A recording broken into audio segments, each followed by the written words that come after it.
آئیے مدنی چینل کے ناظرین آپ کو ایک منظر دکھاتے ہیں. اسی عالمی مدنی مرکز فیضان مدینہ میں رمضان المبارک کے ماہ میں یہ ہونے والا مطلب آنکھوں دیکھی مدنی بہار یہ آپ کو دکھائی جا رہی ہے. بابا ہمارے باب المدینہ کراچی کے ایک اسلام بھائی جو گزشتہ 4-5 دن سے تراویح کی نماز ادا کرنے کے بعد یہاں پر مدنی مذاکرے میں شریک ہو رہے تھے. بظاہر تو یہ پینٹ شرٹ میں آئے لیکن اپنے ساتھ مدنی لباس لے کر آئے اور یہ عزم اور یہ نیت کا بھی اظہار کر رہے ہیں کہ انشاءاللہ آج سے میں ہوں اور دعوت اسلامی ہے. اللہ فرما لیں بابا یہ ماشاءاللہ ابھی آنے سے پہلے ہی اعتکاف اور ہاتھوں ہاتھ چاند رات کو مدنی قافلے میں سفر کی بھی نیت کریں. اللہ ماشاء اللہ اللہ تعالیٰ برکت دے استقامت بخشے. یہ اپنا سامان بابا سارا مدنی لباس بھی امامہ شریف بھی چادریں بھی سب سامان لے کر اپنا ساتھ ہی آئیں کہ میں انشاءاللہ بس اب اپنے آپ کو سنتوں کے سانچے میں ڈھال لوں گا. بڑی خوش نصیبی ان کے جذبات ہیں بابا کہ 31 سال تقریباً عمر ہے یہ تو ضائع ہو گئی بس اب میں دعوت اسلامی کے لیے کچھ کرنا چاہتا ہوں. خوش نصیبی آپ کی اللہ آپ کو استقامت دے. آپ کے صدقے ہمیں بھی استقامت دے کہ اللہ کی بے نیازی اور اس کی خفیہ تدبیر سے ہم سب کو ڈرنا چاہیے. ماشاء اللہ مرحبا مرحبا. فوراً سے پیشتر داڑھی منڈانے سے توبہ کر لیجئے اور ایک مٹھی داڑھی کم از کم ایک مٹھی داڑھی سجانے کی نیت ابھی کر لیجئے.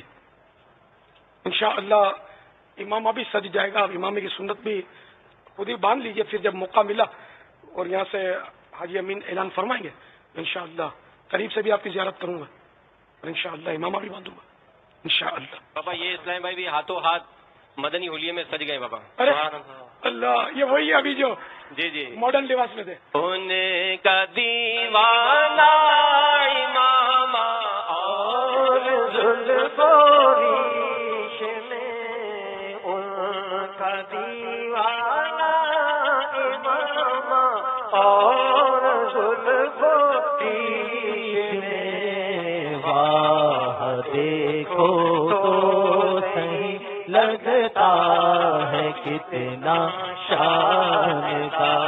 یہ الحمدللہ اسی دن سے یہاں پر ٹھہرے اور کورس وغیرہ بھی کیا. پھر ماشاءاللہ یہ قافلوں میں بھی سفر کرتے رہے اور اب الحمدللہ یہ یہاں اعتکاف میں اس سال موجود ہیں. یہ پچھلے سال والے جی پچھلے سال والے بابا 12 ماہ 10 دن ماشاءاللہ تقریباً.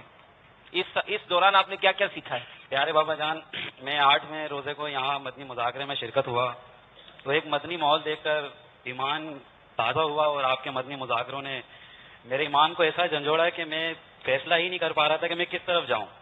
لیکن میں نے آپ کو دیکھتے ہوئے بس میں نے ایک عہد کیا کہ اب بس اپنی زندگی دعوت اسلامی کے نام کر دینی ہے. تو پاپا جان میں نیچے گیا اور اپنا سامان لے کر حاضر ہو گیا.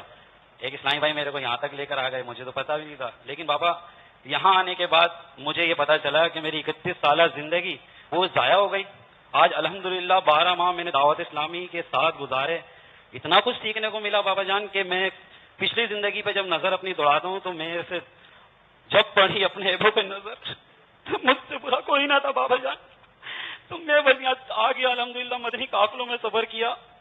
مجھے اتنا کچھ سیکھنے کو بولا. میری کو نمازیں پڑھنا نہیں آتی تھی, میری نمازیں یہاں سیدھی ہوئی. میرے کو یہاں مدنی قافلوں میں وضو کا طریقہ, غسل کا طریقہ, غسل میت, فرض علوم اور نماز میں واجبات شرائط کتنے ہوتے ہیں. تو بابا جان الحمدللہ مدنی ماحول میں آنے کے بعد ایسا قلبی سکون ملا میرے کو کہ میں 1 سال میں مجھے ایسا لگتا ہے کہ میری زندگی بس صرف 1 سال کی ہوئی ہے. باقی زندگی کا بابا جان اسی طرح گزری کہ نام معلوم مجھے کیا ہوا تھا. اور بابا جان الحمدللہ آج پاک نوری کابینہ میں مقدس اور آگ کے حوالے سے پچھلے سال آپ نے تاکید کرائی تھی کہ آج کوئی ایسے اسلامی بھائی ہوں جو مقدس اور آگ کے حوالے سے کام کریں. تو میں پاک نوری کابینہ نیو کراچی میں مسجدوں سے مقدس اور آگ اٹھاتا ہوں. ایک چنچی رکشا میں نے لیا ہو بابا جان, جو اپنے کام سے فارغ ہوتا ہوں تو مقدس اور آگ اٹھا کے اس کو اپنی ایک جگہ پہ لے کر جاتا ہوں. بابا جان ایک قلبی سکون محسوس ہوتا ہے کہ میں بروز قیامت بابا جان میری کوئی شفاعت کرانے والا تو بابا جان یہاں آ کے مجھے بہت سکون ملا. بس آپ میری مغفرت کی دعا کر دیجئے بابا جان. اور یہاں آنے والے فیضان مدینہ میں اور مدنی چینل پر سننے والے تمام ناظرین کہ انتظار نہ کیجئے موت کا, بس آ جائیے دعوت اسلامی میں. نہ امامہ رکھنے میں شرم ہے, نہ داڑھی رکھنے میں شرم ہے. نگران شورا بار بار فرماتے کہ امامہ رکھ لو جب تک یہاں پہ موجود ہو میرے اسلامی بھائیو, بس رکھ لو, زندگی کا پتہ نہیں ہے. اور بابا جان بس ایک آخری بات آپ سے, اتنا فنا ہو جاؤں میں آپ کی ذات عالی میں مرشد, اتنا فنا ہو جاؤں میں آپ کی ذات عالی میں مرشد کہ جو مجھے دیکھے آپ کا دیدار ہو جائے.